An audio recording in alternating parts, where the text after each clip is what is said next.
এখন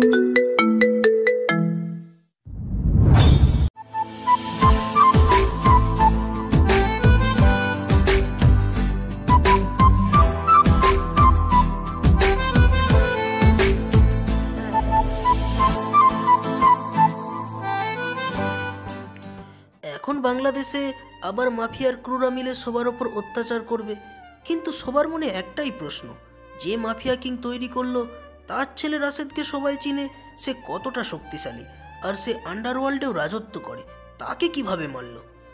এই খবর পুরো দেশে ছড়াচ্ছে। রাশেদ মাফিয়া কিং ছিল, কিন্তু সে কখনো গরিব বা নিরপরাধ মানুষের ওপর অত্যাচার করেনি, কিন্তু তার সহজ সরলতার সুযোগ নিয়ে তার পিঠে ষড়যন্ত্র হয়, যা সে টের পায়নি, আর আজ তার লাশ পড়ে আছে। আজকে থেকে এই দেশ আবার আমি রাজত্ব করবো এই দেশে। কিন্তু রুদ্র যে আমাদের সাহায্য করেছে তার কি হবে? আর তার সাথে আরো বাইরের দেশের মাফিয়ারা তো আছেই। চিন্তা নেই, আমি সবার সাথে ডিল করে নিব। রুদ্রকে ঢাকা শহরে দিয়ে দিব, সবাই আজ থেকে আমার আন্ডারে কাজ করবে। এমন সময় নিশি দৌড়ে আসলো। বস বস, মহা বিপদ হয়ে গেছে, আমরা তো এবার শেষ। কি হয়, এভাবে হাঁপাচ্ছিস কেন? বস, আমাদের অনেক বড় ভুল হয়ে গেছে। দ্য মাফিয়া কিং রাশেদ নয়, বাদশাহ সেলিম খানের ছোট ছেলে, আর সেই আসল মাফিয়া কিং। নিশির কথা শুনে সবাই অবাক হয়েছে, সাথে সবাই ভয় পেতেও শুরু করেছে। আসলে সবাই এখন একটা মিটিং করছে, সেখানে সব শহরের বড় বড় ডন, মাফিয়া, গ্যাংস্টাররা রয়েছে। তুই কি বলতেছিস? তোর ধারণা আছে? আমি ঠিক বলছি ম্যাম। এই নিন সেলিম খানের বানানো উইল, যেটা কেউ চেঞ্জ করতে পারবে না। আমি সেলিম খান, আমি বাংলাদেশের মাফিয়া লর্ড। আমি এখন আর এই দায়িত্ব নিতে পারছি না। আমার 2 সন্তান আছে, বড় হলো রাশেদ আর ছোট হলো বাদশা। আমি বাদশাকে পরবর্তী মাফিয়া কিং বানাতে চাই।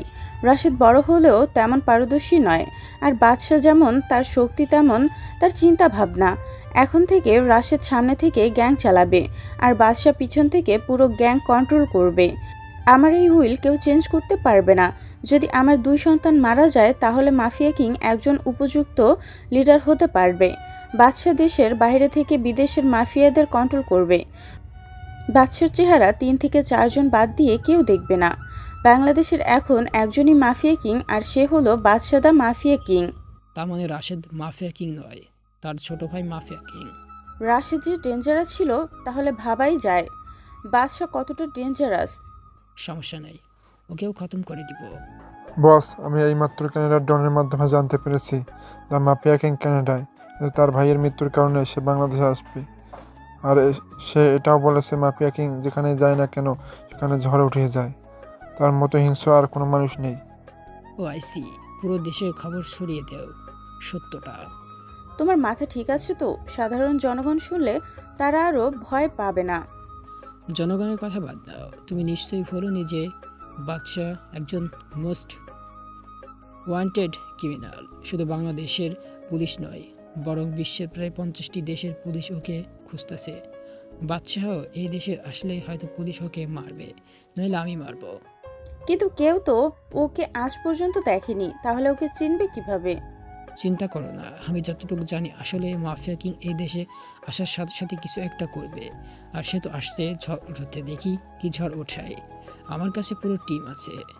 স্যার, আমাদের ইনফরমেশনের মতে কালকের মধ্যেই মাফিয়া কিং এখানে চলে আসবে, আর তাকে এই দেশে মাত্র 3 জন লোক চিনে, কিন্তু তারা কারা তা আমরা জানি না। এমনকি আমাদের দলেরও হতে পারে।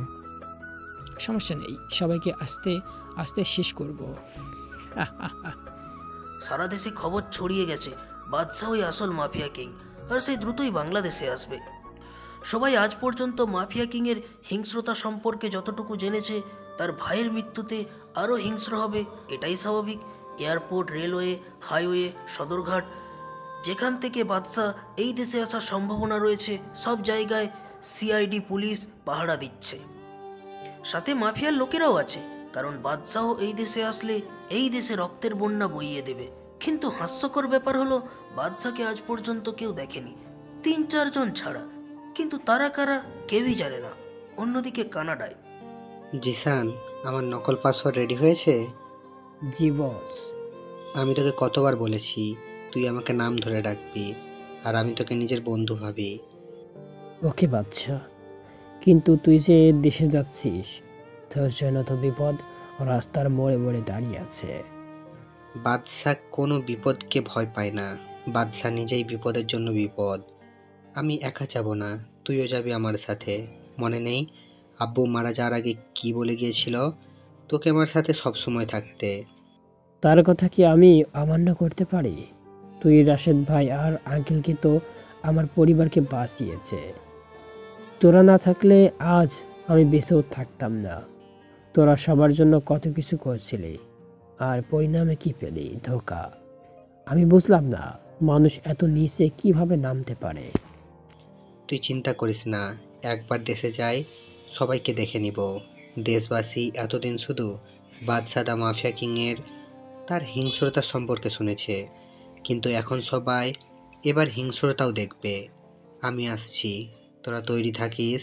মাফিয়ার ক্রু তোদের আজরাইল আসছে। যে ভাইকে আমি আমার প্রাণের চেয়েও ভালোবাসতাম, তার লাশ পর্যন্ত দেখতে পাইনি। আমি আসছি তোদের মৃত্যুর পরোয়ানা নিয়ে। এই তো দেশের অবস্থা খারাপ।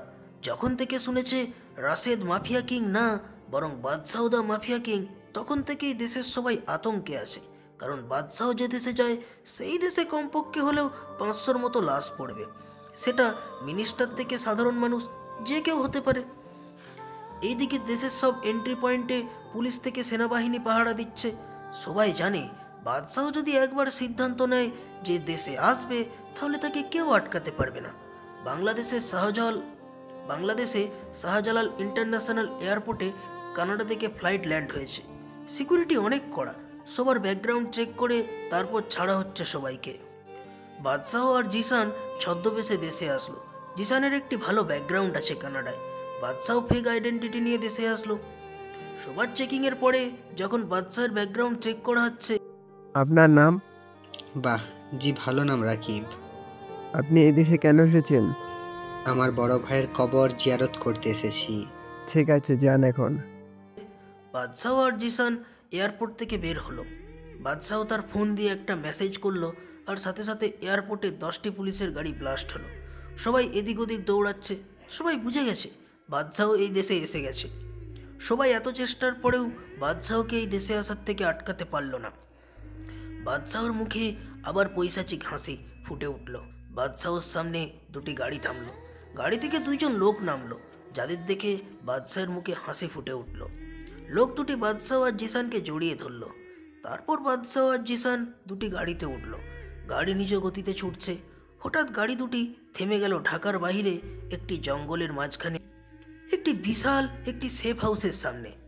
গাড়ি থেকে বাদশাহ আর জিসানের সাথে সেই 2জন লোকও নামলো। 4জন সেফ হাউসের ভিতরে চলে গেল। সেফ হাউসটা জঙ্গলের ভেতরে, তাই মাফিয়ার ক্রুরা এই সেফ হাউসের ব্যাপারে জানে না। কি খবর তোদের? ভাই, আপনি তো জানেন এই জায়গাটার কি অবস্থা। আমরা ভালো থাকি কিভাবে? রাশেদ ভাই মারা যাওয়ার পর আমাদের অবস্থা আরও খারাপ হয়ে যায়। মাফিয়ারা নিজেদের ইচ্ছে মতো কাজ করা শুরু করেছে। দেশের সাধারণ মানুষদের জীবন অনেক খারাপ হয়ে গেছে। দ্বীপ কোথায়? সে আসে নাই? না রে, দীপ আসে নাই। তুই তো জানোস তার আমাদের সাথে দেখা করা কতটা রিস্কের কাজ। দীপ আমাদের সাথে ঠিক সময় দেখা করে নিবে। তোরা চিন্তা করিস না, আমি যখন এসে গেছি তখন আর কারো চিন্তা করার প্রয়োজন নেই। এখন বল, আমার ভাইকে কারা কারা মেরেছে? প্রত্যেককে এমনভাবে মারবো যে সাধারণ মানুষদের আত্মা পর্যন্ত কেঁপে উঠবে। ভাই, এই দেখেন। বলেই ল্যাপটপে একটা পেন ড্রাইভ কানেক্ট করলো। তারপর একের পর এক ছবি দেখাতে শুরু করলো। ভাই, এ হলো ডেভিড, রাশেদ ভাইয়ের মারা ষড়যন্ত্রকারী লিডার আর বর্তমান লিডার কিংয়ের সেই হতে চায়। আর এ হলো রোকেয়া, ডেভিড গার্লফ্রেন্ড। এ হলো নিশি, ডেভিডের পিএ। তাছাড়া রুদ্র আছে, যে ডেভিডকে অনেক সাহায্য করেছে। ডেভিড রুদ্রকে পুরো ঢাকা শহরের কন্ট্রোল ওকে দিয়ে দিয়েছে। আর তাছাড়া লিটনও আছে ওদের বিষয়ে খবরাখবর হিসাবে। আর ভাই, বাইরের দেশে দুবাই ল্যান্ডের লর্ডস আসলাম খান, চায়নার ডন কিং চং, রাশিয়ার মাফিয়া কিং ডেভিল আর পাকিস্তানের ডন ফিরোজ খান রয়েছে আর ডেভিডকে সাহায্য করছে। ভাই, এখন ডেভিডের সাথে অনেকেই রয়েছে, যার ফলে আমরা এখন ওকে ধরতেও পারবো না। আর যখন থেকে ডেভিড শুনেছে যে আপনি দেশে এসে পড়েছেন, তখন থেকেই সে আন্ডারগ্রাউন্ড হয়ে গেছে। নো প্রবলেম, একে একে সবাইকে মারবো। এখন একটা ধামাকা করতে হবে, ওদের বুঝিয়ে দিতে হবে যে Badsha the mafia king is not a easy person. তোদের এমন অবস্থা করব যে তোরা তোকে আমার কেমন কেমন যেন লাগছে। রাশেদ ভাইয়ার মৃত্যুতে তোর চোখ থেকে পানি পড়েনি, আর এখন তোর মুখে হাসি লেগে আছে। রাশেদ ভাই আমাদের কত উপকার করেছে যে তার মৃত্যুর খবর এখনো আমাদের চোখের সামনে আসবা। তাহলে ভেবে দেখো, ভাইয়া আমার আপন ছিল, তার মৃত্যুতে আমি কত কষ্ট পেয়েছি। আমার চোখের পানি এখন শুকিয়ে গেছে রে। এখন সেই পানি শুকিয়ে আগুনে পরিণত হয়ে গেছে। আমার বুকের ভিতরের প্রতিশোধের আগুন দাউ দাউ করে জ্বলছে। বাদ দে, এখন বল তোর নেক্সট প্ল্যান কি? আমার এখন রুদ্রের কাছে যাওয়া প্রয়োজন। তুই পাগল হলি নাকি? রুদ্র এখন ঢাকা শহরের কিং। রুদ্র কোথায় থাকে তার ছেলাপেলারা ছাড়া কেউ জানে না। আর তুই যদি বাচ্চাদা মাফিয়া কিংয়ের পরিচয় নিয়ে যাস তাহলে কি হবে ভেবে দেখেছিস? রাহুল আর সাব্বির, রুদ্রর চেলাপেলাদের কোথায় পাবো? ভাই, ওর ছেলেপেলেরা বেশির ভাগই কলেজ বা ভার্সিটির ছাত্রছাত্রী। আপনি ঢাকা ভার্সিটিতে গেলে ওদের দেখা পাবেন। সেখানে রুদ্রের ছেলেপেলেরা বেশি আছে, আর সেখানে কোনো ঝামেলা হলে রুদ্র আগে এগিয়ে পৌঁছায়। ও তাই নাকি? তাহলে তো খেলা এবার জমে উঠবে। বলেই নিজের রুমে চলে গেলাম। রাহুল, সাব্বির আর জিসান বাদশাহের কথা কিছুই বুঝতে পারল না। বাদশাহ কখন যে কি করে সেটা আজ পর্যন্ত কেউ ভাবতে পারেনি। পরের দিন সকালবেলা আমি ঢাকা যাব, তোরা ব্যবস্থা কর। বাদশাহর কথা শুনে সবাই বাদশাহর দিকে তাকিয়ে আছে। কিন্তু ভাই, ঢাকায় গিয়ে আপনি কি করবেন? সেটা তোদের না ভাবলেও চলবে। আমরা কেন ভাববো না? তুই আমাদের একমাত্র আপনজন। তোর কিছু হয়ে গেলে আমরা কি নিয়ে বাঁচবো রে? তুই যা প্ল্যান করবি তাতে আমরা তোর সাথেই থাকবো, ব্যাস। বাদশাহ বুঝে গেল যে জিসান রেগে গেছে, তাই আর কথা বাড়ালো না। আপনারা নিশ্চয়ই ভাবছেন যে বাদশাহকে জিসান কিভাবে অর্ডার করতে পারলো। আসলে বাদশাহ আর জিসান বন্ধুর মতো সম্পর্ক, আর রাহুল এবং সাব্বির হলো বাদশাহর কাছের লোক, যারা কখনো বাদশাহর জন্য নিজের জীবন দিতেও পিছুপা হবে না। চারজন মিলে ঢাকা শহরে গেল। সেখানে দ্বীপের একটা ফ্ল্যাটে গেল। দ্বীপ হলো সাব্বির আর রাহুলের মতো বাদশাহর কাছের লোক। দ্বীপ বাংলাদেশের একজন মন্ত্রী প্লাস মাফিয়ার কো লিডার। কিন্তু ডেভিড জানে না যে দ্বীপ বাদশাহর হয়ে কাজ করে। দ্বীপ এখনো বাদশাহর সাথে দেখা করে নাই। ঢাকা শহরের রুদ্রের চেলাপেলাদের আড্ডাখানায়, অর্থাৎ ঢাকা ভার্সিটি, সেখানে গিয়ে বাদশাহ অনার্স 3rd ইয়ারে ভর্তি হলো। শুধু বাদশাহ নয়, সাথে জিসানও ভর্তি হয়েছে, কিন্তু অন্য বিভাগে।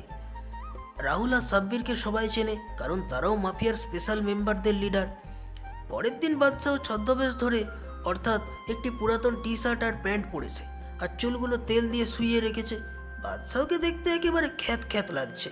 বাদশাহ জিসানকে ভালোভাবেই যেতে বলল। জিসান ভার্সিটিতে চলে গেল, আর বাদশাহ যাচ্ছে তার ছদ্মবেশে। তাকে দেখে মনে হচ্ছিল ঋত্বিক রোশন হিরো আলমের গেটআপে যাচ্ছে। তবে যাই হোক, এখন গল্পে আসা যাক। বাদশাহ ভার্সিটিতে পৌঁছে গেল। সে ভিতরে গিয়ে দেখলো চারিদিকে গুন্ডা টাইপের ছেলে মেয়েতে ভরা। বাদশাহ ভার্সিটিতে পৌঁছে গেল। সে ভেতরে গিয়ে দেখলো চারিদিকেই গুন্ডা টাইপের ছেলে মেয়েতে ভরা। তবে যারা ভালো ছেলে মেয়ে তারা র্যাগিংয়ের শিকার হচ্ছে। বাদশাহ জানে যে তাকেও র্যাগিংয়ের শিকার হতে হবে, এবং তাই হলো। হঠাৎ পেছন থেকে কেউ ডাক দিল, এই খ্যাত, এদিকে আই। বাদশাহ পেছন ফিরে তাকিয়ে দেখলো একটা বখাটেদের গ্রুপ ডাকছে তাকে। আমি যা চেয়েছিলাম তাই হলো, এবার খেলা শুরু হবে। এই ভাইরা, আমাদের কথা কি কানে ঢুকে না নাকি? জি ভাই, শুনেছি। তাহলে দাঁড়িয়েছিলি কেন? আমি ভেবেছিলাম যে আপনি কাকে ডাকছেন, কারণ ভার্সিটিতে আমার আজকেই প্রথম দিন। আমি তো কাউকে চিনি নাই ভার্সিটিতে। তুই ছাড়া কি আর কেউ খ্যাত আছে নাকি এই ভার্সিটিতে? আরে মাহিম, থাম এবার। আর তোর নাম কি রে? ভাই রাকিব। তা ভাই রাফি, কি খবর তোমার? ভালো আছো? এই শালা, তুই কোন এলাকার ভাই রে? না ভাই, আমি কোনো ভাই না। আমি তো আপনাদের ভাই বলেছিলাম, আপনারাই তো ভুল বুঝলেন। মাহিম কোনো কথা না বলে বাদশাহর গালে দুটো থাপ্পড় দিল, ঠাস ঠাস করে। বাদশাহর রাগে পুরো শরীর ফেটে যাচ্ছে, সে তার হাত মুঠো করে রেখেছে। বোকাটেরা তো জানে না বাদশাহ চাইলে ওদের মারতে 2 মিনিটেরও কম সময় লাগবে। তোর কত বড় সাহস, তুই আমাদের মুখের ওপর কথা বলিস? তোকে তো আমি আজকেই মেরে ফেলবো। আরে দোস্ত থাম এবার। আর তুই শুন, এই যে একটা মেয়ে দেখছিস না, মেয়েটাকে গিয়ে একটা চিঠি দিয়ে আসবি একটু। ভাই, এই চিঠিতে কি আছে? শুন, বেশি কথা বলিস না, এবার মাহির রাগ উঠে গেলে আমিও ওকে থামাতে পারবো না। বাদশাহ আর কোনো কথা না বলে চিঠিটা হাতে নিয়ে মেয়েটার কাছে গেল। মেয়েটা দেখতে সুন্দরীদের কাতারেই পড়ে, কিন্তু বাদশাহর এসব বিষয়ে কোনো ফিলিংসই নেই। আপু, এই কাগজটা নেন। কে তুমি, আর এই কাগজে কি আছে? আপনি দেখে নেন। মেয়েটি কাগজটি নিয়ে পুরোটা পড়ে রাগে ফুসফুস করছে, আর সাথে সাথে বাদশাহকে ঠাস ঠাস করে গালে থাপ্পড় বসিয়ে দিল। বাদশাহ এটা আশা করেনি যে এবারও তাকে থাপ্পড় খেতে হবে। বাদশাহ বুঝে গেল যে ওই চিঠিতেই এমন কিছু আছে যার কারণে মেয়েটি রেগে গেছে। শালা ফকিন্নির বাচ্চা, তো সাহস কিভাবে হয় রে আমার সাথে রুম ডেট করার প্রস্তাব নিয়ে আসতে? বাদশাহ পেছনে তাকিয়ে দেখলো বোকাটেরা কেউ নেই, সবাই যেন মিস্টার ইন্ডিয়া হয়ে গেছে। আপু, আসলে আমি কিছুই করিনি, আমি র্যাগিংয়ের শিকার হয়েছি। আর এই কাগজে কি লেখা আছে আমি কিছুই জানতাম না। মিথ্যা কথা বলার জায়গা পাস না। আহা মিলি, ছাড় না, তুই তো জানিস এই ভার্সিটির কি অবস্থা। আর এই ছেলেটাকে দেখতে সহজ সরল লাগছে, ওর জীবনে তোকে এইরকম প্রস্তাব দিতে কখনো সাহস পাবে না। তুই ঠিক বলেছিস, কে এইরকম খ্যাত মার্কার ছেলে তো রুম ডেটের মানেও জানে না। এই তোর নাম কি রে? রাকিব। তোমাকে দেখতে তো এই ভার্সিটিতে প্রথম দেখছি। কোন ইয়ার তুমি? আমি ভার্সিটিতে 3rd ইয়ারে ট্রান্সফার হয়ে এসেছি। মিলি, এটা আমাদেরই ক্লাসমেট। আচ্ছা, আমাকে কি 3rd ইয়ারের ক্লাসরুম দেখিয়ে দিবেন? তুমি সোজা গিয়ে ডানের ক্লাসরুমে ঢুকবে। জি, ধন্যবাদ বলার জন্য। বাদশাহ ক্লাসরুমে প্রবেশ করলো। ক্লাসের সবাই ওর দিকে হাঁ হয়ে তাকিয়ে আছে, যেন ক্লাসরুমে কোনো ভূত এসেছে। বাদশাহ একেবারে পেছনের বেঞ্চে গিয়ে বসলো। ক্লাসে স্যার আসার পরপরই সবাই রুমে গিয়ে ঢুকলো। কে আর মিলিও আসলো। বাদশাহ অবাক হলো যখন সেই বোকাটেদের গ্রুপও ক্লাসে গেল। আর বোকাটেরাও বাদশাহকে দেখেও হোবাকে শীর্ষে গিয়ে পড়লো। ক্লাসে স্যার আসলো, এসে বাদশাহকে দেখেই প্রশ্ন করলো, এই ছেলে তুমি কে, আর এই ক্লাসরুমে কি করো? আমাকে কিছু বলতে না দিয়েই মাহিম বলল, স্যার, আমাদের মনে হয় এই ক্লাসে ভুল করে ঢুকে পড়েছে। না স্যার, আমি এই ক্লাসেরই স্টুডেন্ট। আমার নাম রাকিব হাসান রাজ। আমি অন্য ভার্সিটি থেকে ট্রান্সফার হয়ে এসেছি। তা এভাবে খ্যাত হয়ে সেজে এসেছো কেন? স্যার, আসলে সবার মতো স্টাইলিশ জামা কাপড় পরে ফ্যাশন করার সময় আমার নেই। আমি এখানে পড়ালেখা করতে এসেছি। তোমার কথা আমার ভালো লেগেছে, কিন্তু হয়তো ক্লাসের অনেকেরই তোমার কথা ভালো লাগেনি, তাই সাবধানে থেকো। স্যারের কথা বাদশাহ খুব ভালো করেই বুঝতে পারলো, কারণ মাহিমের টিম আর অনেক মেয়েরাই আমার কথা শুনে রাগে ফুসফুস করছে। ক্লাস শেষে বাদশাহ ক্লাসরুম থেকে বের হলো। ক্যাম্পাসের গেটের সামনে জিসানকেও দেখা যাচ্ছে। বাদশাহ যখন জিসানের কাছে যাবে তখন মাহিম অ্যান্ড গ্যাং বাদশাহর কাছে আসলো।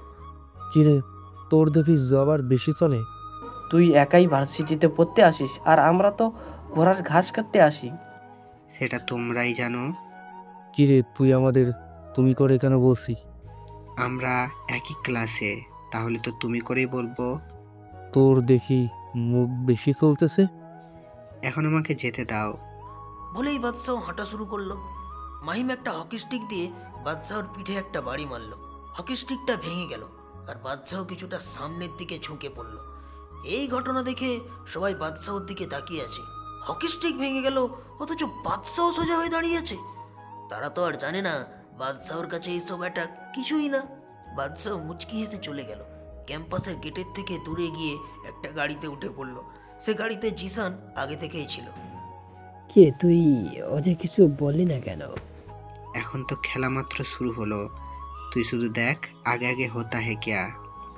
শোন, আজকে একটা খবর পেলাম যে ওই মাহিম হলো রুদ্রের ডান হ্যান্ড। তুই তো কাজের কথা বললি, এবার খেলা জমে যাবে।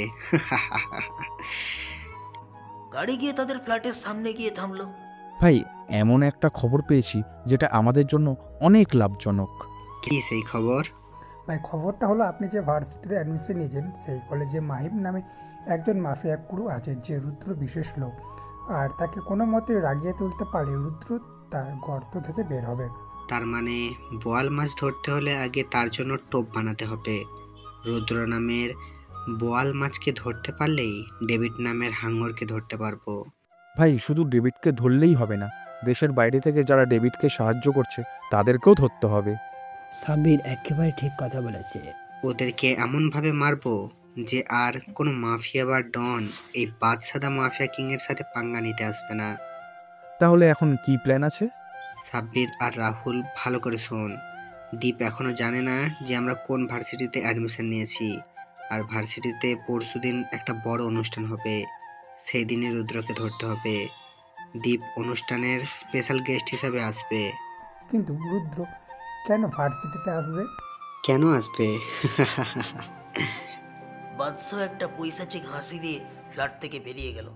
সাব্বির, রাহুল আর জিসান একই অবস্থায় বসে আছে। তারা জানে বাদশাহর এই হাসির কারণ অবশ্যই কোনো ভয়ঙ্কর কিছুর লক্ষণ। কারো না কারো তো কপালে আজকে মৃত্যু লেখা আছে, কিন্তু সেটা কে? রাত 8টার দিকে বাদশাহ আবার ফ্ল্যাটে আসলো। বাদশাহ ভিতরে ঢুকে দেখে তার জন্য সবাই বসে আছে। কিরে, তোরা এখানে বসে আছিস? তুই জানোস আমরা কেন এখানে বসে আছি? তুই যে হুট করে বেরিয়ে গেলে কাউকে কিছু না বলে, আমাদের কি টেনশন হয় না? কুল ডাউন গাইস, কালকে সকালেই বুঝতে পারবি আমার মাস্টার প্ল্যান। বাদশাদা মাফিয়া কিংয়ের মাস্টার প্ল্যান বোঝার মতো ক্ষমতা তোদের এখনো হয়নি। কেউ আর কোনো কথা বলল না। সবাই জানে বাদশাহ এখন কিছুই বলবে না। সকালবেলা জিসান, সাব্বির কোথায় তোরা? তাড়াতাড়ি এসে দেখ কি হয়েছে। রাহুল, কি হয়েছে? টিভিতে দেখ কি হয়েছে। আজকের ব্রেকিং নিউজ, ঢাকার আন্ডারওয়ার্ল্ড কিং রুদ্রের ডান হাত মাহিম খুন হয়েছে। তার ডান হাত কেটে বাম হাতে রাখা হয়েছে, চোখ দুটা উপড়ে ফেলা হয়েছে। তার এমন নির্মম হত্যা কে করতে পারে? এখন সেটাই হয়তো আপনাদের প্রশ্ন। আপনাদের প্রশ্ন মাহিমের খুনেই দিয়ে দিয়েছে। মাহিমের গায়ে চাকু দিয়ে লেখা হয়েছে যে nobody can find me. Rudra, I challenge you, if you have guts then come in the varsity and find me. I am always ready. কে এভাবে লিখতে পারে এখন, সেইটাই হলো প্রশ্ন। সবাই এই নিউজ দেখে বাদশাহর দিকে তাকালো। জিসানরা নিউজ দেখতে দেখতে বাদশাহ ঘুম থেকে উঠে গেছে। বাদশা, তুই এই খুন করেছিস? ভাই, তাছাড়া এরকম হিংস্রভাবে কে খুন করবে? ভাই, আমাদের একবার বলতে পারতেন, আমরা ওর খেল খতম করে দিতাম। আপনি এত কষ্ট কেন করলেন? তোদের এতজনের প্রশ্ন দিতে পারবো না, কিন্তু একটা কথাই বলবো যে বাদশা ডেথ গেম ইজ অন। অন্যদিকে আমার মনে হয় মাহিমের খুন বাদশাই করেছে। ভাই, আমি পুরোপুরিভাবে শিওর যে এই খুন বাদশাই করেছে, এবার আমাকেও করবে। আহা রুদ্র, এত ভয় পাচ্ছ কেন? আমরা তো আছি নাকি? আর আমার মনে হয় না বাদশা এই ভুল করবে, কারণ যে মাহিয়াকে মেরেছে সে রুদ্রকে ওপেন চ্যালেঞ্জ করেছে যে ভার্সিটিতে রুদ্র ওই খুনিকে খুঁজে পাবে। আর রুদ্রের হাতে যদি ওই খুনি পড়ে তাহলে কি আর সে বেঁচে ফিরতে পারবে? কেউ দেখেনি বললে ভুল হবে। আমাদের সবারই জানা মতে মাত্র 3 জন বাংলাদেশি মাফিয়া কলিডাররাই ওকে দেখেছে। আর কানাডার ডনের কথা মতে বাদশার সাথে আরও একজন সঙ্গী আছে, বাদশার ছায়ার সাথে মিশে থাকে, যার নাম জিসান। আগামীকাল তো ওই ভার্সিটিটাকে অনুষ্ঠান হবে, সেখানে দীপ বিশেষ অতিথি হিসেবে থাকবেন। দীপের যদি কোনো ক্ষতি করে দেয়, ওকেও তো আমাদের বাঁচাতে হবে। যতক্ষণ পর্যন্ত না জানতে পারছি যে কারা বাদশাকে সাহায্য করছে, আমরা কারোর উপর বিশ্বাস করতে পারছি না। তাহলে কি আমি কালকে যাব? তুই যাবি? আমার প্ল্যান মতো চললে তোর কোনো ক্ষতি হবে না। ওকে বস। এইদিকে জিসান, চল ভার্সিটিতে যাই। আজকে যাবি নাকি? কেন, না যাওয়ার কি আছে? না, এমনি চল। জিসান ভার্সিটিতে চলে গেল, আর বাদশাহ আবারও গেল হৃত্বিক স্টাইলের হিরো আলম ভার্সানে। আজকে ভার্সিটিতে সবাই অনেক আনন্দের কারণ। সবাই অনেক আনন্দ করছে, কারণ আজকে তাদের র্যাগিং করার মানুষ নেই। আবার যারা র্যাগিংয়ের সাথে যুক্ত ছিল তারা আজকে ভয়ের মধ্যে রয়েছে। বাদশাহ গিয়ে ক্যাম্পাসের ক্যান্টিনে গেল, কারণ ক্লাস শুরু হতে এখনো অনেক দেরি, আর আজকের ক্লাস শুরু হবে নাকি তারও শিওর নেই। এমন সময় ভার্সিটির ক্যান্টিনের ওয়েটার সজীব আসলো। কিছু লাগবে নাকি মামা? বাদশাহ সজীবের মাথা থেকে পা পর্যন্ত চেক করলো। বয়স বেশি না, 15 থেকে 17 হবে। না কিছু লাগবে না, কিন্তু তোমার বয়স তো বেশি না, তাহলে এখানে কেন? কি বলবো মামা, পরিবারের অনেক চাপ। আমাকে রাকিব ভাই বলতে পারো।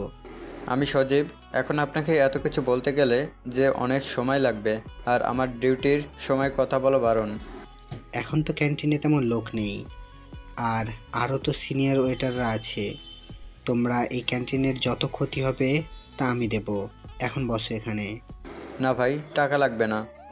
সবাই আমাকে ছোট লোক বলেছে, কিন্তু আপনি প্রথম যে আমার সাথে ভালো ব্যবহার করলো। গতকাল যে মারলো না, মাহিম একেবারে খারাপ লোক। তার মৃত্যুতে কে কি করবে আমি জানি না, কিন্তু আমি মসজিদে 10 টাকা দেব। আচ্ছা দিও। এখন বলো তো, তোমার পরিবারে কে কে আছে? অসুস্থ মা, এক বেকার বড় ভাই আর আমি। তোমার বাবা কোথায়? আমার আব্বু অনেক বছর আগেই মারা গেছে। তোমার বড় ভাইয়ের বয়স কতটুকু, আর সে কোনো কাজ করে না কেন? আমার বড় ভাইয়ের বয়স 23 বছর, আর সে পড়ালেখা অনেকটুকুই করেছে, কিন্তু কোনো চাকরি পায়নি তেমন।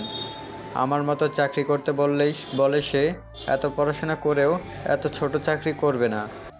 ও ঠিক আছে, তাহলে বড় ভাইকে এই অ্যাড্রেসে পাঠিয়ে দিবে, আর তার সকল সার্টিফিকেট নিয়ে যেতে বলবে। সেখানে গেলেই তার চাকরি হয়ে যাবে। এই অ্যাড্রেসে পাঠাবে। আপনাকে কি বলে ধন্যবাদ দেব ভাইয়া, আপনি এত বড় উপকার করলেন আমাদের। আরে বাদ দাও এইসব বিষয়। আমরা কথা বলছি, এমন সময় মিলি আর কে আসলো আমাদের কাছে। কিরে সজীব, এই ক্ষেতের সাথে কি কথা বলিস? না আপু, এমনি কথা বলছিলাম। তা কি কথা বলছিলে? রাকিব ভাইয়া আমার পরিবারের কথা জিজ্ঞেস করছিল। ও জানো মিলি, আপু আর কে আপু, রাকিব ভাই আমার বড় ভাইয়ের চাকরির ব্যবস্থা করে দিয়েছে। বাদশাহ সজীবকে চোখের ইশারায় চলে যেতে বলল। কিরে খ্যাত, তোর তো নিজেরই ঠিক নেই, তুই আবার সজীবের চাকরির ব্যবস্থা কিভাবে করলি রে? তা আপনার না জানলেও হবে। তোর মুখ বেশি চলতেছে কিন্তু। আরে ছাড় না দোস্ত।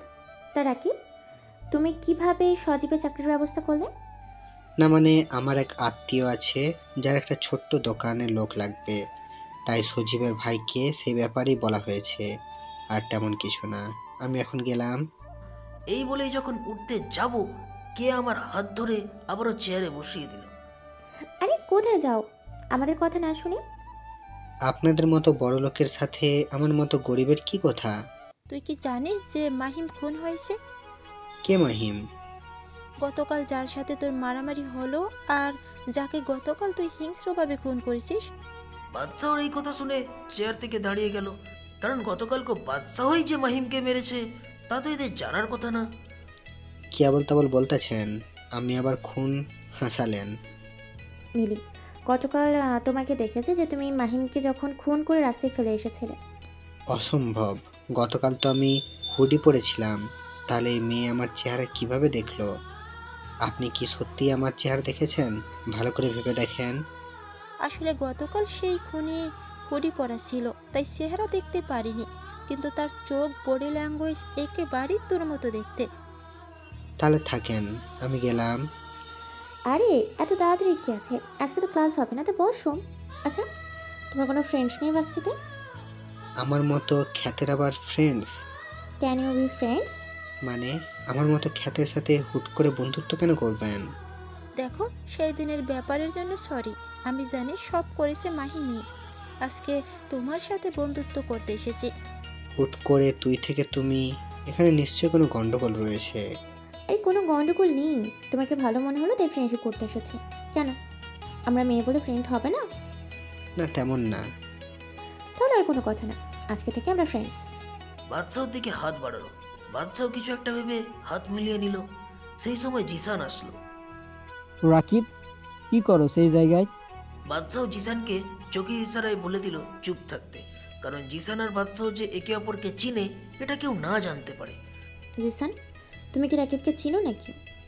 না, আসলে কালকে ঝামেলার পর রাকিবের সাথে রাস্তায় দেখা হয়, সেখানেই পরিচয়। ও তাই বলো। তা তোমরা এখানে কি করছো? রাকিবের সাথে ফ্রেন্ডশিপ করতে এসেছিলাম। বাদশাহর দিকে জিসান আর চোখে তাকালো, কারণ বাদশাহ কোনোদিনও মেয়েদের সাথে মেশেনি। তাহলে তোমরা থাকো, আজকে আমি আসি, কালকের অনুষ্ঠানে আবার দেখা হবে। এই বলেই বাদশাহ চলে গেল। পরের দিন সকালে আজকে যে করেই হোক না কেন রুদ্রকে মারতে হবে। আমি খবর নিয়েছি, আজকের অনুষ্ঠানে ডেভিডের পুরো নজর থাকবে। তোর কাছে কি কোনো প্ল্যান আছে বাচ্চা? বাদশাহ কোনোদিন প্ল্যান ছাড়া যুদ্ধে নামে না। ভার্সিটিতে আজকে অনুষ্ঠান হবে, সবাই কাজে লেগে পড়েছে। বাদশাহ জিসানের সাথে আজকে রাহুল আর সাব্বিরও এসেছে। একটু পর অনুষ্ঠান আস্তে আস্তে শুরু হতে লাগলো। চিফ গেস্ট হিসাবে দীপ এসে গেছে। বাদশাহ আর জিসানকে এখনো দেখতে পারেনি। আস্তে আস্তে অনুষ্ঠান প্রায় শেষের দিকেই এসে গেল। এমন সময় ভার্সিটিতে প্রায় 30টার মতো বাইক আর একটা বড় গাড়ি আসলো। সবাই বুঝে গেল যে রুদ্র এসে গেছে। রুদ্রকে সবাই ভয় পায়। রুদ্র গাড়ি থেকে নামলো। কিরে বাচ্চা, তুই কোথায়? তুই না বলেছিস এই ভার্সিটিতে আসলে আমার সামনে আসবি? আমি তোর চ্যালেঞ্জ অ্যাকসেপ্ট করছি, সাহস থাকলে আমার সামনে আয়। রুদ্র, কি হচ্ছে? এই বাদশাহ এখানে কিভাবে আসবে? তুই জানোস না বলে কথাটা বললি। বাদশাহ আমাকে চ্যালেঞ্জ করেছিল যে এই ভার্সিটিতে ওকে পাবো। দীপ পুরো ভার্সিটিটা একবার পুরোটা দেখে নিল। দীপ দেখলো দূরে সাব্বির আর রাহুল দাঁড়িয়ে আছে। দীপ বুঝে গেল রুদ্রের আজকে শেষ দিন। রুদ্রের মোবাইলে একটা মেসেজ এলো যে সাহস থাকলে ভার্সিটির শেষের দিকের ঘরে যেতে, তাও আবার একা একা। রুদ্রের ইগোতে লাগলো কথাটা। রুদ্র সবাইকে ওখানে রেখে একা একা চলে গেল। রুদ্র সেখানে গিয়ে দেখলো একটা রুম আছে। রুদ্র সেই ঘরের ভিতরে প্রবেশ করলো। রুদ্র দেখলো রুমে কেউ নেই। রুদ্রের পিছু পিছু ওর লোকের সাথে দীপ আর ভার্সিটির ছেলেমেয়েরাও এলো। তারা রুমে গিয়ে দেখলো সেখানে রুদ্র নেই। রুদ্রকে আগেই বাদশাহ অজ্ঞান করে ভার্সিটির ক্লাসরুমে নিয়ে গেছে। কেউ ভাবতেই পারবে না যে রুদ্রকে বাদশাহ ক্লাসরুমে নিয়ে যাবে। রুদ্র আস্তে আস্তে চোখ খুলেছে। চোখ খুলে সে আশেপাশের পরিস্থিতি বোঝার চেষ্টা করেছে। সে বোঝার চেষ্টা করছে সে এখানে কিভাবে আসলো। তার মনে পড়ে গেল সে যখন ওই রুমে গেল তখন একজন লোক মুখ ধরে তার ঘাড়ে এমনভাবে আঘাত করলো যে সে অজ্ঞান হয়ে যায়। তারপর তার আর কিছুই মনে নেই। রুদ্র এখন দুটা বেঞ্চের সাথে বাঁধা আছে। রুদ্রের সামনে এখন একটা লোক দাঁড়িয়ে আছে। সে আর কেউ না, বাদশাহ। কিন্তু রুদ্র বাদশাহর মুখ দেখতে পারছে না, কারণ বাদশাহ মুখে মাস্ক পরে আছে। কে রে তুই? তোর মৃত্যু। আমার মৃত্যু? তাও আবার তুই? আমি নিজের মৃত্যুর ফ্যাক্টরি, আর তুই আমাকেই মারার ভয় দেখাচ্ছিস? আমাকে খুলে দে, তাহলে তোকে প্রাণে বাঁচার সুযোগ করে দেব। খুল আমাকে। কুল কুল, এত গরম হওয়ার কিছু নেই। তোর চিৎকার কেউ শুনতে আসবে না, কারণ তোর সামনে এখন বাদশাহ দ্য মাফিয়া কিং দাঁড়িয়ে আছে। এই কথাটা শোনার পর রুদ্রের মুখ থেকে হাসিটা নিমিষেই বিলীন হয়ে গেল। ভাই আমাকে মাফ করে দিন, আমি কিচ্ছুই জানি না। সব ওই ডেভিড আর বাইরের দেশের মাফিয়ারাই করেছে। ভাই আমি সত্যিই কিছু জানি না। এত ভয় পাওয়ার কিছুই নেই। আমি শুধু দুইটা প্রশ্ন করব, যদি তুই সত্যি কথা বলিস তাহলে তোর মুক্তি। কি প্রশ্ন ভাই? আমার ভাইকে কিভাবে মেরেছিস? I want answer. ভাই আমি জানি না। বাদশাহ বুঝে গেল যে কিভাবে রুদ্রের মুখ থেকে কথা বের করবে। কিছু একটা শয়তানি বুদ্ধি তার মাথায় আসলো আর তার মুখে একটা হাসি ফুটে উঠল। বাদশাহ একটা পকেট নাইফ বের করে রুদ্রের হাত বরাবর গেঁথে দিল। রুদ্র অসম্ভব ব্যথায় চিৎকার করতে লাগলো, কিন্তু কোনো লাভ নেই, কারণ এই ভার্সিটির পাশে আরও কয়েকটা ভার্সিটিতে আছে যারা আজকে জমিয়ে মজা করতেছে আর সাউন্ড স্পিকারে গান বাজাচ্ছে, যার আওয়াজ আমাদের ভার্সিটিতেও শোনা যাচ্ছে। এবং এই শব্দেই যথেষ্ট বাদশাহর জন্য। আসলে এই ভার্সিটিতে অনুষ্ঠান হচ্ছিল, কিন্তু রুদ্র আসার পর সব বন্ধ হয়ে গেল। এখনো সময় আছে, বলে দে, না হলে তুই বাদশার হিংস্রতা এখনো দেখোস নাই। ভাই আমি সত্যি জানি না। বাদশাহ এবার রুদ্রের মুখে লাল মরিচের গুঁড়া ঢুকিয়ে দিল, পুরো 1 প্যাকেট। তারপর রুদ্রের চোখের সামনে একটা পিন নিয়ে আসলো। ধারালো পিন আর রুদ্রের চোখের সামনে 1 মিলিমিটারের ব্যবধান শুধু। এখনো কি বলবি, নাকি সারা জীবনের জন্য অন্ধ করে দিব? না ভাই আমি সব বলবো, আমাকে ক্ষমা করে দিন। ঠিক আছে বল। ভাই সেদিন রাশেদ ভাইয়ের কাছে খবর এসেছে যে দুবাই ল্যান্ডওয়ার্ড আসলাম খান বাংলাদেশে লুকিয়ে লুকিয়ে এসেছে আর রাশেদ ভাইয়ের উপর অ্যাটাক করবে। তখন রাশেদ ভাই তার পুরো গ্যাং নিয়ে আসলাম খানের উপর হামলা করে। আসলাম খান হেরেই যাচ্ছিল। ঠিক সেই সময় ডেভিড রাশেদ ভাইয়ের পিছন দিয়ে চাকু মারে। রাশেদ ভাই বিশ্বাস করতে পারছিল না যে ডেভিড রাশেদ ভাইয়ের সাথে ধোঁকা করতে পারে। রাশেদ ভাই আমাকে চোখের ইশারায় ডেভিডকে মারতে বলে, কিন্তু ডেভিড আমাকে ঢাকা শহরে দেওয়ার লোভ দেখিয়েছিল, তাই আমি রাশেদ ভাইকে সাহায্য করি। সেই সময় চীনের ডং কিং চং আসলো, সাথে রাশিয়ার মাফিয়া কিং ডেভিড আর পাকিস্তানের ডন ফিরোজ খান আসলো। ডেভিড তাদেরকে লুকিয়ে বাংলাদেশে আসতে সাহায্য করে। আমার সামনে সবাই রাশেদ ভাইকে খুব নৃশংসভাবে হত্যা করে। ভাই তারপর ডেভিড বাকি ডনদের সাহায্য করে দেশকে জাহান্নামে পরিণত করে তোলে। ভাই আমি আর কিচ্ছু জানি না, আমাকে মাফ করে দিন। ফরেন মাফিয়ারা কি এখনো দেশে আছে? না ভাই, তারা নিজের দেশ থেকেই ডেভিডকে পাওয়ার দিচ্ছে। তাহলে তাদের এই দেশে কিভাবে আনবো? ভাই সেটা ডেভিড জানে। তাহলে আমাকে ডেভিডের ঠিকানা দে। ভাই সে তো আন্ডারগ্রাউন্ড। ঠিকানা দিবি নাকি এখানেই তোকে মেরে ফেলবো?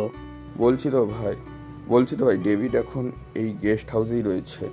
ভাই এখন আমাকে ছেড়ে দিন, আমি এখন থেকে আপনার দলে। আচ্ছা তুই আমাকে বলতো, সেদিন তুই ইচ্ছা করলে কি ভাইকে বাঁচাতে পারতি? হয়তো ভাই পারতাম। তাহলে তুই ভাবলে কিভাবে যে আমি তোকে বাঁচতে দিব? বলেই বাদশাহ রুদ্রের গলায় ব্লেড দিয়ে একটা কাট দিল। রুদ্রের গলা থেকে গড়গড় করে রক্ত বের হওয়া শুরু হলো। তখনই বাদশাহ একটা চিৎকারের শব্দ পেল। বাদশাহ পেছনে তাকিয়ে দেখলো কেয়া চিৎকার দিয়েছে। বাদশাহকে এভাবে দেখলে যে কেউ ভয় পেয়ে যাবে। কেয়া রুম থেকে দৌড় দিল। বাদশাহ তার পিছনে দৌড়াতে লাগলো। কেয়া আমার কথা শোনো। না, তুমি একটা খুনি। কেয়া দৌড়াতে দৌড়াতে একজনের সাথে ধাক্কা খেলো। আরেকটা কথা, বাদশাহ আর কেয়া ছিল বিল্ডিং এর টপ ফ্লোরে। কেয়া দেখলো তার সামনে তার বড় ভাই দাঁড়িয়ে আছে। ভাইয়া আমাকে বাঁচাও, আমার পিছনে একটা খুনি আসতেছে। কোথায় সে? তুই আমার সাথে আয়। বলে কেয়ার ভাই পকেট থেকে একটা রিভলভার বের করে সামনে হাঁটতে লাগলো। সেই সময় বাদশাহ সামনে আসলো কেয়ার ভাই। ভাইয়া এটাই সেই খুনি, আমাদের ক্লাসরুমে একজনকে খুন করে এসেছে, এখন আমাকে মেরে ফেলবে। কেয়ার ভাই বাদশাহর দিকে রিভলভার তাক করলো, কিন্তু বাদশাহর চেহারা দেখলো তখনই কেয়ার ভাইয়ের হাত কাঁপা শুরু করলো। এমন সময় রিভলভার পড়ে গেল তার হাত থেকে। কেয়ার ভাই আর কেউ নয়, দীপ, যে বাদশাহর আসল পরিচয় জানে। দীপ বাদশাহর পায়ের সামনে পড়ে গেল। ভাই আমার বোনকে ক্ষমা করে দাও, সে তোমাকে চিনে না তাই এমন করেছে। আমি কেয়াকে মারবো না, আমি তো শুধু তাকে বোঝানোর জন্য তার পিছনে দৌড়াচ্ছিলাম। ভাইয়া তুমি খুব ভয় পাচ্ছ না? ডাইরেক্ট শুট করে দাও। চুপ কর তুই, বাঁচতে চাইলে তুই ক্ষমা চেয়ে নে। কেয়ার মাথায় কিছুই ঢুকছে না। সেই সময় তাদের কাছে জিসান, সাব্বির আর রাহুল আসলো। বাচ্চা কাজ কি শেষ হচ্ছে? জিসান তুমিও? জিসান একবার কেয়ার দিকে তাকিয়ে আবার বাদশাহর দিকে তাকালো। সাব্বির রুদ্রের লাশ ক্লাসরুমে পড়ে রয়েছে, শাপলা চত্বরে ঝুলিয়ে দিবি। ওকে ভাই। কে আর কোনো চাপ নিতে পারেনি, তাই কেয়া সেন্সলেস হয়ে যায়। হাইপার হওয়ার কিছুই নেই, কেয়া মাথায় এত প্রেসার নিতে পারেনি তাই সেন্সলেস হয়ে গেছে। দীপ তোর বোনকে বাসায় নিয়ে যা, আর তোরা আমার সাথে চল, ডেভিডের সাথে দেখা করে আসি। ডেভিড, তুই ওর ঠিকানা কোথায় পেলি? রুদ্রের থেকে সব জেনে নিয়েছি। আর দীপ আজকের ফ্লাইটে দেখা করবি সন্ধ্যার দিকে। ওকে ভাই। এখন চল তোরা। তারপর বাদশাহ, জিসান, সাব্বির, রাহুল গাড়িতে উঠে রুদ্রের গোলা থেকে গোডাউনের দিকে রওনা দিল। যেখানে পৌঁছানোর পর কয়েকজন গার্ড দেখতে পেল বাদশাহ গাড়ি গোডাউন থেকে অনেক দূরে পার্কিং করলো। তারপর সবাই আস্তে আস্তে গোডাউনের পিছনে দেয়াল টপকে ভিতরে গেল। সেখানে অনেক গার্ড ছিল, কিন্তু তাদের সাইলেন্সার বন্দুক দিয়ে মারায় বাদশাহর কাছে কোনো ব্যাপার না। আস্তে আস্তে সব গার্ডদের মেরে ফেলার পর একটা রুমের সামনে পৌঁছালো। ভিতরে কারোর কথা বলার আওয়াজ শোনা যাচ্ছে। আওয়াজ শুনে তো মনে হচ্ছে ডেভিড আর তার গার্লফ্রেন্ড। ডেভিড খাস চামচা লিটন আর ডেভিডের পিয়ে নিশিয়ে আছে। ও তাহলে এসব একসাথেই আছে। আজকে সবার খেল খতম। রাহুল আর সাব্বির ভিতরে যা। ভাই আমরা যাব? চিন্তা করিস না, এই বাদশা থাকতে তোদের কেউ টাচ পর্যন্ত করতে পারবে না। তোরা শুধু ডেভিডকে এই কথাটা বলবি। ওকে ভাই। রাহুল আর সাব্বির রুমের ভিতরে গিয়ে ডেভিডের সামনে দাঁড়ালো। বাদশাহ আর জিসান দরজার কাছেই লুকিয়ে আছে। কে তোরা এখানে? তোদের তো এই হাইড আউটের ব্যাপারে বলিনি, তোরা কিভাবে এই জায়গায় আসলি? আসলে রুদ্র ভাই আমাদের আপনার ঠিকানাটা বলেছিল। তা রুদ্র কোথায়? রুদ্রকে তো আমি বাচ্চাকে মারতে পাঠিয়েছিলাম। আসলে রুদ্র ভাই আর বেঁচে নেই। কি? বাচ্চা ওকেও মেরে ফেলেছে? তাও তোরা কি আমাকে এই খবর শোনানোর জন্য আসলি? না ভাই, আমরা একজনকে আপনার সাথে দেখা করতে এনেছি। কে সে? আমি। কে রে তুই? তোদের আজরাইল। বাদশা দা মাফিয়া কিং। বলেই বাদশাহ ডেভিডের দিকে বন্দুক তাক করে গুলি ছুড়ল, কিন্তু ডেভিড লিটনকে তার সামনে নিয়ে আসলো আর গুলিটা লিটনের লাগে। বাদশাহ যেহেতু দূরে ছিল তাই বুলেট লিটনের শরীর ভেদ করেনি। নিশিয়ার রোকেয়া ফায়ারিং করা শুরু করে।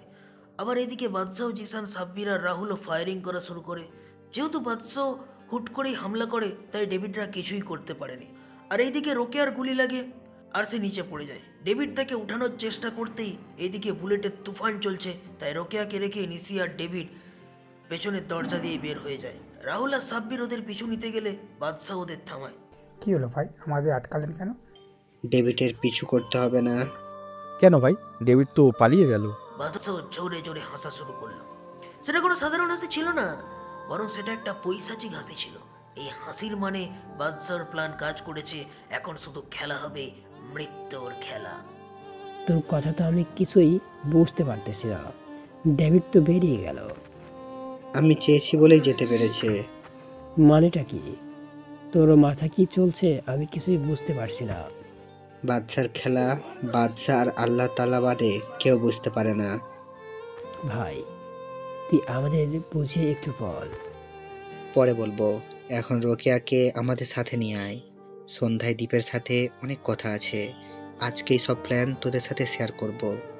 সবই তো বুঝলাম, কিন্তু এই ডাইনিকে আমাদের সাথে নিয়ে যাবেন কেন? মাঝরাতে ডাইনিরাও অনেক কাজের। মানে? এখনই সব মানে বুঝলে কি হবে? সন্ধ্যায় সব কিছু বলবো। আর এই রোকেয়াকে আমাদের সাথে নিয়ে আয়, এর চিকিৎসা করতে হবে। রোকেয়া গুলি খেয়ে সেন্সলেস হয়ে গেছে। তারপর সবাই তাদের ফ্ল্যাটে পৌঁছে গেল। সন্ধ্যার দিকে দীপ ফ্ল্যাটের কাছে আসলো। আমাকে একবারও বলেন না ভাই যে তোমরা সেই ভার্সিটিতে ভর্তি হয়েছ, তাহলে আমি সাহায্য করতে পারতাম।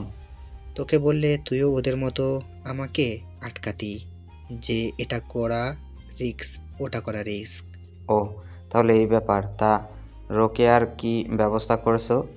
তাকে ডাক্তার দেখে গেছে, গুলি বের করা হয়েছে, এখন ঘুমের ওষুধ দেওয়া হয়েছে, প্লাস বিছানার সাথে হাত পাও বাঁধা আছে। কিন্তু আমরা কেন ওকে বাঁচিয়ে রেখেছি তাই তো বুঝতে পারছি না। আর কেনই বা ডেভিডকে এইভাবে পালিয়ে যেতে দিয়েছি। সব বলবো আজকে। আগে দীপ বল, কিয়া কি এখন ঠিক আছে?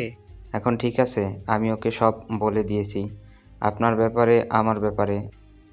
আর you out of mind Deep? তুই কি জানোস তুই কি করলি?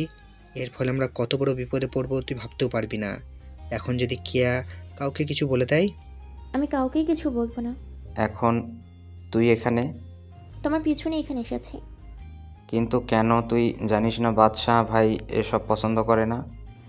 এ তোমাদের কাছে বাচ্চা হতে পারে, কিন্তু আমার কাছে আমার বন্ধুরা কি। কিয়া তুমি এখানে কেন এসেছো? চলে যাও এখান থেকে। আমি তো যাওয়ার জন্য এখানে আসিনি, আমি এসেছি তোমাদের সাহায্য করতে। মানেটা কি কিয়া? মানেটা হলো এই বাচ্চাকে সাহায্য করতে চাই। তুই কিভাবে সাহায্য করবি? আমি জানি না, কিন্তু আমি সাহায্য করতে চাই। বাচ্চা তুই কি চাস কিয়া এইখানে থাকবে কিনা? কিয়া আমাদের সাহায্য করতে পারবে? ঠিক আছে, কিন্তু এখন বল তুই ডেভিডকে কেন যেতে দিলি? এটা তো আগে বল। বাদশা রুদ্রের মধ্যে যা যা কথা হয়েছিল তা সব খুলে বলল। এসবের সাথে ফরেনারের মাফিয়া আছে, এটা তো আমরা অনেক আগে থেকেই জানি, কিন্তু এসবের সাথে ডেভিডকে যেতে দেওয়ার বিষয়টা আমি পারছি না। সেটা আস্তে আস্তে জানতে পারবি। আমি ইচ্ছা করলে সেখানে ডেভিডকে মারতে পারতাম, কিন্তু আমি তা করিনি। আমি সবাইকে একসাথে শাস্তি দিব, আমার ভাইয়ের মৃত্যুর প্রতিশোধ একসাথে নেব। আমি যদি ডেভিডকে মেরে ফেলতাম তাহলে ফরেনার ডনদের আমি ধরতে পারতাম না, আর ডেভিডের মৃত্যুর পর সবাই সতর্ক হয়ে যেত। এখন যেহেতু ডেভিড কোনো মতে বেঁচে গেছে, সে অবশ্যই আমাদের ওপর অ্যাটাক করবে, আর তার জন্য তার ফরেনার ডনদের সাহায্য অবশ্যই লাগবে। এখন শুধু তাদের এই দেশে আসার অপেক্ষা।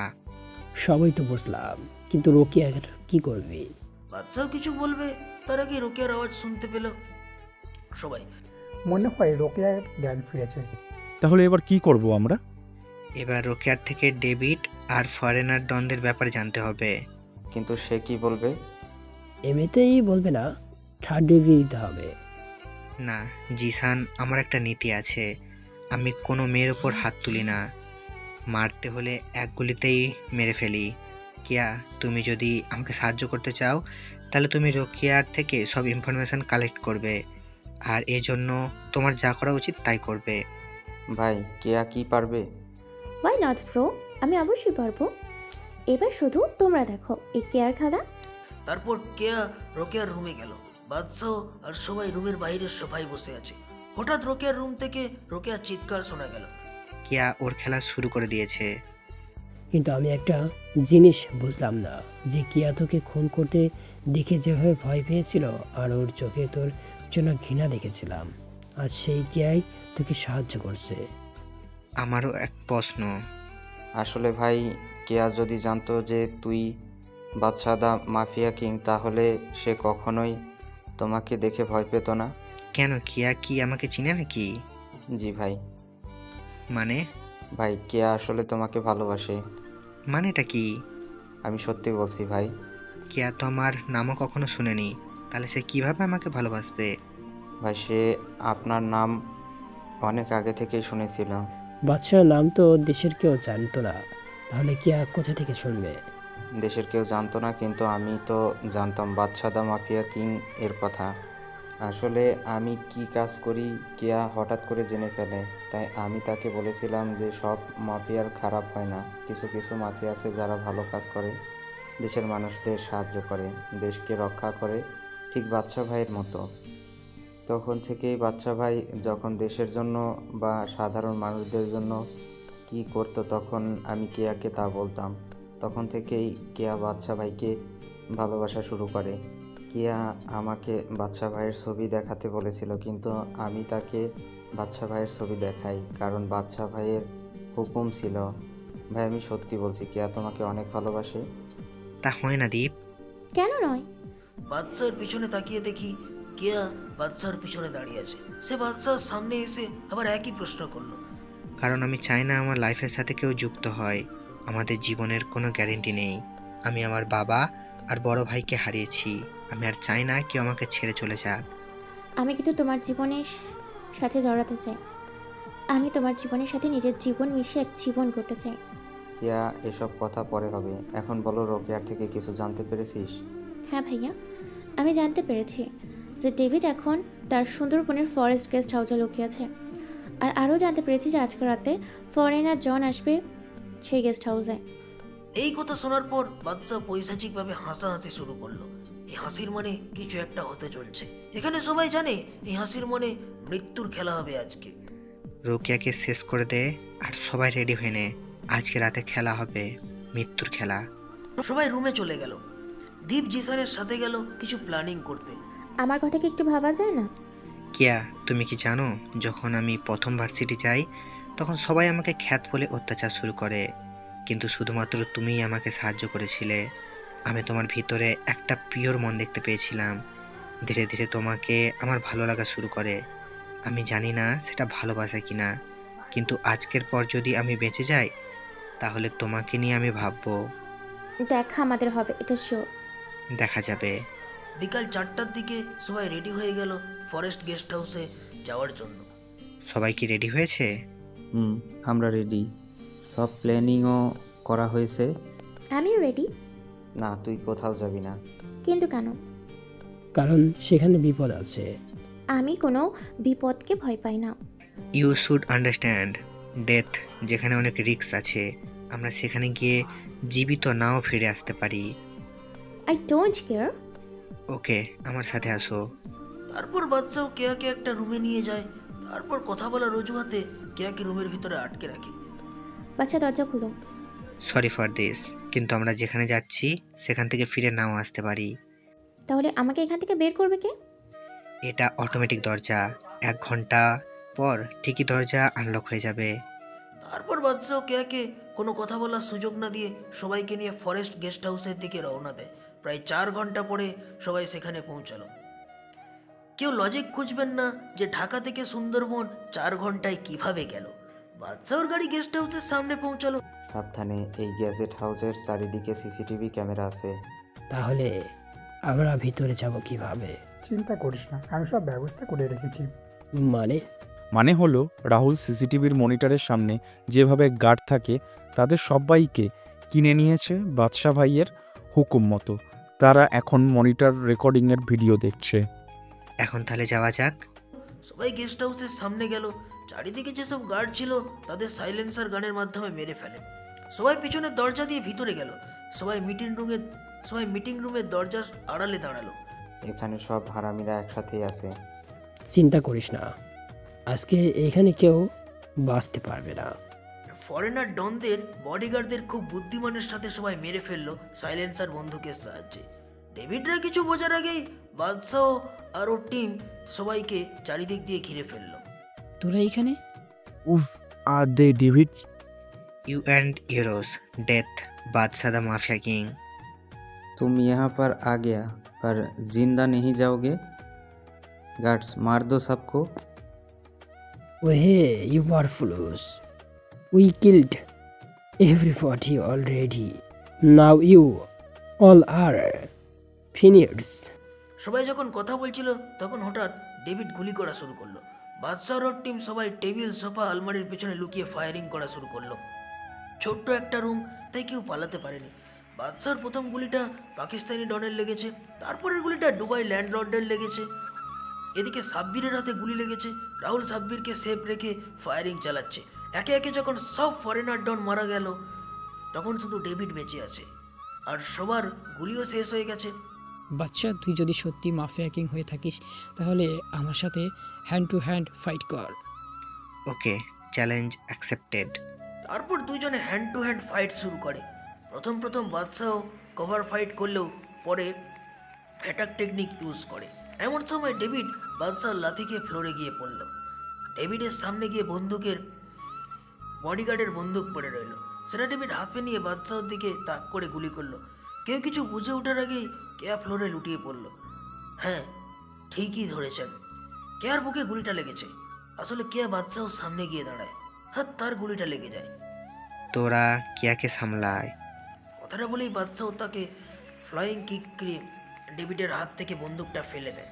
তারপর বাদশাহ কুম্ফু স্টাইলে ডেভিডের গলায় আঘাত করে ফেলে। তার গলার হাড় ভেঙে যায় আর অনবরত নাক আর মুখ দিয়ে রক্ত পড়া শুরু করে। ডেভিড ফ্লোরে হাঁটু গেড়ে বসে পড়ল। ভাই, আমাকে মাফ করে দাও, আমি আর খারাপ কাজ করব না। আমার ভাইকে কি তোরা কেউ রেহাই দিয়েছিলি? বলেই বাদশাহ ডেভিডের মাথা বরাবর একটা ঘুষি মারল, আর ডেভিডের মাথা টেবিলের কোণে লেগে ফেটে যায়। আর অতিরিক্ত রক্তক্ষরণের কারণে সেখানেই তার মৃত্যু হয়। তারপর সবাই কেয়াকে গাড়ি করে হাসপাতালে নিয়ে যায়। দীপ্ত তার বোনের জন্য কান্না করতে করতে শেষ, আর বাদশাহর চোখ থেকে দুফোঁটা পানি গড়িয়ে পড়ল। বাদশাহ তাড়াতাড়ি তার চোখের পানি মুছে ফেলল। হাসপাতালে কেয়া আর সাব্বিরকে ভর্তি করানো হলো। সাব্বিরের হাতে গুলি লেগেছে, তাই চিন্তার কিছু নেই, কিন্তু কেয়ার গুলিটা বুকে লেগেছে, ফলে একটু সিরিয়াস কিছু হতে পারে। এই কথাটা ডাক্তার তাদের বলল। দীর্ঘ 4 ঘন্টা অপারেশনের পর কেয়ার অপারেশন সাকসেসফুল হয়। কেয়ার জ্ঞান ফেরার পর থেকে সে শুধু বাদশাহকেই খুঁজে যাচ্ছে, তাই বাদশাহ কেয়ার কেবিনে গেল। সবাই কেবিন থেকে বের হয়ে গেল। বাদশাহ কেয়ার সামনে হাঁটু গেড়ে বসলো। কেন আমার জীবন বাঁচালে? কারণ আমি তোমাকে ভালোবাসি। তুমি রুম থেকে বের হলে কিভাবে? 1 ঘন্টা পর বের হলেও এত তাড়াতাড়ি আমাদের কাছে পৌঁছানো অসম্ভব। তুমি হয়তো ভুলে গিয়েছো যে রুমে একটা জানালাও ছিল। সেই জানালার কাজ পুরোটা ভেঙে তারপর বের হয়েছে। সত্যি বুদ্ধি আছে তোমার। বাদশাহ দা মাফিয়া কিংকে ভালোবেসেছে, অন্তত এতটুকু বুদ্ধি না থাকলে কি আর হয়? আমি বলেছিলাম যে সেখান থেকে যদি জীবিত ফিরে আসি তাহলে তোমার ব্যাপার নিয়ে ভাববো। তাই কি ভেবেছো? Will you marry me? সত্যি? 1 সপ্তাহ পর বাদশাহর কেয়ার বিয়ে হয়ে গেল। বাদশাহ এখন বাসর ঘরের সামনে দাঁড়িয়ে আছে। সে রুমের ভিতরে ঢুকে দেখলো কেয়া বিছানায় বসে বসে মোবাইল টিপছে। বাদশাহ কত কিছু ভেবেছিল যে কেয়া তাকে দেখে ভাই সালাম করবে, আর সে এখন বসে বসে মোবাইল টিপাচ্ছে। মোবাইলে কি করো? আমি যে রুমে এসেছি তা কি চোখে পড়েছে? কেন চোখে পড়বে না? আসলে আমি ফেসবুকে গল্প পড়েছিলাম। ও, এসব ফালতু লেখকের গল্প ছাড়ো তো। আর জামাইকে যে সামাল করতে হয় তা কি তুমি জানো না? খবরদার, আমার প্রিয় লেখকের নামে কিছু বলবে না। আজকে বাসরের কথা ভুলে যাও। এই রে, আমার বাবুটা মনে হয় রেগে গেছে। বাদশাহ গিয়ে তার বাবুর সামনে কেয়ার রাগ ভাঙাতে ব্যস্ত। এইটুকুতেই গল্পটা শেষ করলাম।